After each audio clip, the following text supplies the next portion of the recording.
Hello everyone, আজ 25শে December. Merry Christmas. আজ মেয়েকে নিয়ে চলে যাচ্ছি পার্কে ঘুরতে। তো আমি প্রথমে গিয়ে টিকিট কেটে পার্কের ভেতরে ঢুকছি মেয়েকে নিয়ে। যেহেতু আজকে 25শে ডিসেম্বর, সেই জন্য পার্কে আজকে প্রচুর ভিড়, অনেক লোকজন হয়েছে। পার্কের ফুলগুলো দেখতে অসাধারণ লাগছে, সুন্দর সুন্দর কালারের সব ফুল। তো প্রথমেই আমরা চলে গেলাম 3D শো দেখতে। 3D শো দেখার পরে আমার মেয়ে লেস কিনে নিল।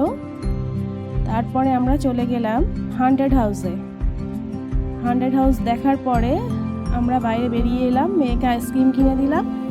মেয়ে আইসক্রিম খাচ্ছে। তারপরে আমরা একটু ঘুরে নিলাম পার্কের চারিদিকটা। ঘোরার পরে এবার যাচ্ছি ঝুলন্ত ব্রিজের ওপর থেকে। তো ব্রিজটা নড়ছে, আমার তো বেশ ভালোই লাগছে, কিন্তু মেয়ে একটু ভয় পাচ্ছে।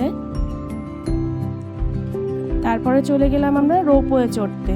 রোপওয়ে চড়ার পরে একটু বোটিংও করে নিলাম। তারপরে আবার পার্কটা একটু ঘুরে দেখলাম। পার্কটাকে খুব সুন্দরভাবে সাজিয়েছে, দেখতে অসাধারণ লাগছে। তারপরে আমার মেয়ে একটু দোলনা চড়ে নিল।